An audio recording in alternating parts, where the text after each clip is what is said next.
Salut les amis et bienvenue sur l'Arena Game où le football mérite d'être vécu. 5 raisons qui prouvent que Chelsea va se qualifier pour la Champions League l'an prochain.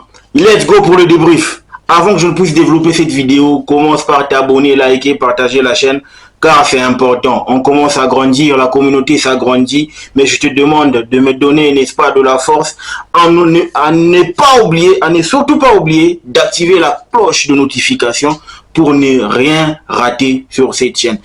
Let's go. Les amis, on parle, n'est-ce pas, de Chelsea, les 5 raisons qui prouvent que Chelsea va se qualifier pour la Champions League 2024-2025. Les amis, 2025-2026, voilà. Les amis, commençons par l'effectif. Premier point, l'effectif. On sent que on a un effectif pléthorique, les amis.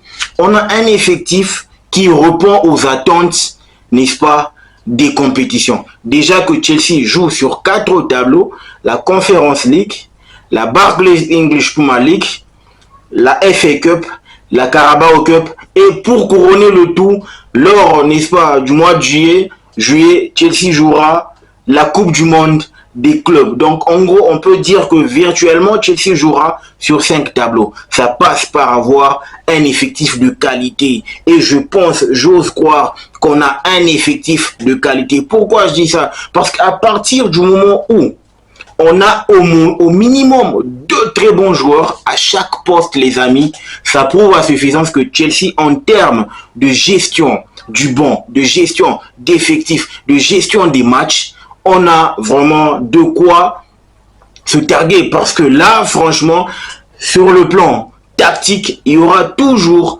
un gars qui va, n'est-ce pas, être un pion majeur pour telle ou telle autre rencontre. Parce qu'on va se souvenir que sous Mauricio Pochettino, on avait du mal à déverrouiller, n'est-ce pas, la défense qui jouait bloc bas, les équipes qui jouaient bloc bas. Mais cette fois-là, on a des joueurs qui cassent les blocs bas. Par exemple, avec Nieto, ça va être beaucoup plus un joueur qui va nous servir dans les contre-attaques. Parce qu'il est tellement tranchant dans ces compartiments-là. Mais également, Jadon Sancho, qui va être un élément, n'est-ce pas, crucial dans le déverrouillage des équipes qui jouent bloc bas. Donc vous savez que là, on est déjà, avec l'ossature que l'on a, on a déjà des joueurs clés, pour ne pas oublier Cole Palmer, qui est comme étant le leader technique de cette équipe de Chelsea. Ça prouve à suffisance que la qualité en attaque, il y en a dans tous les compartiments et à chaque poste, il y a au minimum 2 impacts. On a Madueke et Nieto de l'autre côté, du côté droit. On a Mudryk, Sancho du côté gauche. Palmer, João Félix dans le rond central, Nkunku ainsi que Nicolas Jackson en pointe de l'attaque. Donc en gros, l'effectif déjà répond favorablement aux attentes, n'est-ce pas, des compétitions. Donc moi je pense que avec un entraîneur qui a cette faculté-là de bien lire le jeu, on tient avec l'effectif que l'on a, l'expérience de Maresca, parce que je signale, deuxième point, que Maresca, c'est un gars qui a fait ses classes auprès de Guardiola. On sait très bien qu'à chaque fois que Guardiola forme quelqu'un, il réussit toujours. On parle du feu Tito Villanova, on parle de Mikel Arteta, on parle de Maresca Enzo, pour ne citer que cela. Mais en gros, moi je ne voulais pas dire que c'est uniquement parce que Guardiola est vraiment le maître à jouer, qui joue un rôle prépondérant dans leur développement. Non. Mais moi je dis que Maresca, c'est en tout cas un entraîneur qui a le sens de la data, qui a le sens de la lecture, qui a le sens, n'est-ce pas, de management. C'est un gars qui sait lire le jeu. C'est un gars qui sait exploiter les failles, n'est-ce pas, de l'adversaire. Et on est en train de le voir, match après match, c'est Chelsea qui est en train de s'améliorer, c'est un Chelsea qui est en train de faire en sorte que on sent qu'il y a une équipe qui est en train d'avoir une structure, qui est en train d'avoir des bases solides pour aller de l'avant, qui propose quelque chose.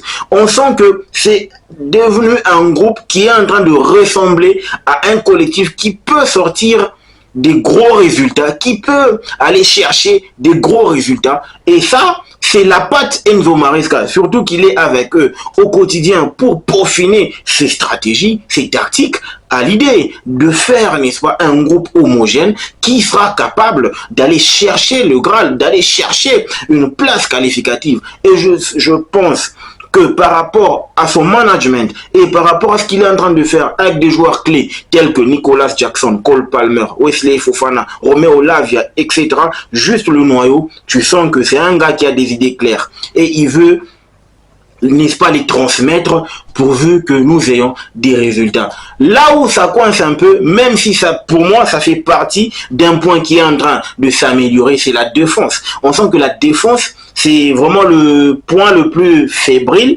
n'est-ce pas, parmi les 5 points qui prouvent que Chelsea va se qualifier, c'est parmi les points qui prouvent à suffisance que Maresca doit énormément travailler. Et il est en train de travailler parce qu'on sent que petit à petit, Chelsea, la ligne défensive de Chelsea composée de Cucurella, Colville, Fofana ainsi que Rhys James ou encore Malo Gusto, c'est une ligne qui ne monte plus haut comme lors de la première journée. Là, on sent que ça commence à réduire un peu les écarts, l'écart entre le gardien et la ligne défensive. Donc, on commence à comprendre que il commence à comprendre la philosophie de Maresca parce que d'après tout, Maresca, c'est quelqu'un qui aime contrôler le jeu, qui aime contrôler le jeu à partir du milieu et pourquoi pas exploiter avec les ailes.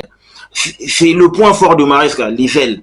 Et c'est pour ça que je pense qu'il est allé chercher Jadon Sancho et parce qu'il sait que à partir du moment où tu as Cole Palmer dans le cœur du jeu, ça te facilite les choses parce que lui, c'est un dépositaire. Lui, c'est quelqu'un qui déverrouille de par sa passe, qui cache les lignes de par sa passe. Donc, du coup, même avec son autre apport, sa faculté à marquer des buts, n'est-ce pas, à marquer de nombreux buts, je pense que Maresca, c'est l'homme de la situation, pour ne pas manquer du respect à son prédécesseur. Mais je pense que là, on a quand même un entraîneur qui a une ligne de conduite, qui est en train de nous donner des idées claires. On sent et on voit. Même si les résultats, pour le moment, ne suivent pas, mais je dirais, on a un match nul, une défaite et une victoire. Pour moi, jusqu'à présent, je vois que du positif en termes du collectif, de jeu proposé et de l'organisation de l'équipe, l'organisation tactique. Pour moi, je pense que là, on est en train de faire fort. 4e point, le public. En tout cas, c'est vrai, nous fans de Chelsea, on a tendance à être trop émotifs. On est trop dans l'émotionnel. Mais je pense que notre point fort, c'est quand on essaie de pousser notre équipe. Sérieusement, ça fait 3 ans qu'on cherche une qualif pour la Champions League et je pense que Chelsea est en train de faire son max avec le code de Stamford Bridge. On pousse encore et encore à l'idée d'avoir, n'est-ce pas, le maximum de notre équipe, à l'idée de faire transcender l'équipe. Je pense que le 12e homme de l'équipe de Chelsea, c'est quand même un grand apport, parce que on est là, on accompagne notre équipe. Elle est jeune, on le sait, mais elle a beaucoup de potentiel. Et à partir du moment où on sent que l'équipe a du potentiel, de par son entraîneur jusqu'à son effectif, moi je pense que le plus important c'est que nous soyons derrière. Et du fait qu'on est derrière l'équipe, je sens qu'on peut aller chercher quelque chose. On ne lâche pas l'équipe, on est avec elle, on cherche la victoire. C'est le plus important. Du coup, je pense que le public va être d'un grand apport cette saison parce qu'on sait que c'est maintenant ou jamais d'aller chercher la qualif. C'est maintenant ou jamais d'aller chercher quelque chose en fin de saison. Je ne dis pas qu'on va remporter un trophée parce que même Maresca l'a dit, ce n'était pas dans les priorités, mais le plus important, c'était how to improve the squad. Comment améliorer l'équipe, comment profiter du potentiel que regorge ce groupe. C'était ça la mission principale. Mais je pense que on est sur un bon chemin. On peut aller chercher ce trophée avec l'apport du 12e homme. 12e homme, le public. Les amis, le public, surtout, ne l'oubliez pas. On est sur Dernier point, on est sur une très bonne dynamique qui est déjà positive d'ailleurs, parce que on commence à voir la patte Enzo Maresca, on commence à voir un groupe qui sort. Là, on commence à avoir des idées, genre, on sait exactement qui est numéro 2 dans l'équipe et qui est numéro 1. Mais en gros, c'est un collectif qui s'entraide. C'est un collectif qui est soudé et qui joue l'un pour l'autre. On ne joue pas l'un contre l'autre, mais l'un pour l'autre. En 3 matchs, j'ai vu comment est-ce que la défense s'améliore. J'ai vu les stats s'améliorer. J'ai vu, n'est-ce pas, l'apport Enzo ainsi que Caicedo commencer à donner quelque chose, même si pour le moment, je préfère encore Caicedo Lavia. Enzo, je le trouve lent. Mais on ne peut pas sortir Enzo Fernandez du système de Enzo Maresca. Pourquoi? Parce que si vous remarquez bien, Enzo Maresca est en train de faire d'Enzo Fernandez le Fabregas sous l'ère Antonio Conte. Ok? Si vous remarquez bien, il est en train d'utiliser sa capacité à casser les lignes avec ses longues passes pour pouvoir trouver la faille dans le camp adverse. Et pour ça, il a son Enzo dans le cœur du jeu. Moi, je pense, soit on sacrifie Caicedo et on replace Enzo en numéro 6 comme sentinelle, parce que c'est là que moi je le trouve intéressant, même quand il joue avec l'Argentine. C'est là que moi je le trouve intéressant. Mais chaque entraîneur a sa façon de voir les choses. Moi, pour ma part, je trouve que Enzo est meilleur quand il est numéro 6. Mais Enzo Maresca le préfère en milieu relayeur. Ça n'engage que lui, mais pour le moment, moi je vois du positif. Il est en train de tirer profit de sa capacité à casser les lignes avec ses longues passes. Et du coup, quand tu regardes même un Nicolas Jackson, actuellement, statistiquement parlant, c'est bon. Statistiquement parlant, c'est costaud. Passe décisif, but. Passe décisif, but. C'est un gars qui est en train de grandir. Je pense que la non-venue de Victor Osimhen va encore le pousser à travailler, à se transcender, à faire en sorte qu'il puisse nous faire oublier l'idée d'acheter un grand attaquant. Pour moi, je pense qu'il est en train d'évoluer dans ce sens-là. Et il ne faut pas l'oublier, c'est un gars qui bosse. Du coup, la dynamique est positive. Les signaux sont positifs.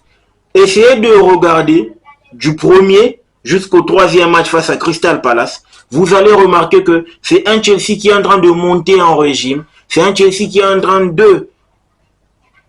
d'assimiler ce que lui inculque l'entraîneur. Et moi, je pense que c'est quand même des signaux positifs. Les amis, dites-moi ce que vous en pensez en commentaire. N'oubliez pas de vous abonner, de liker et de partager la chaîne. Le football mérite d'être vécu. Ciao!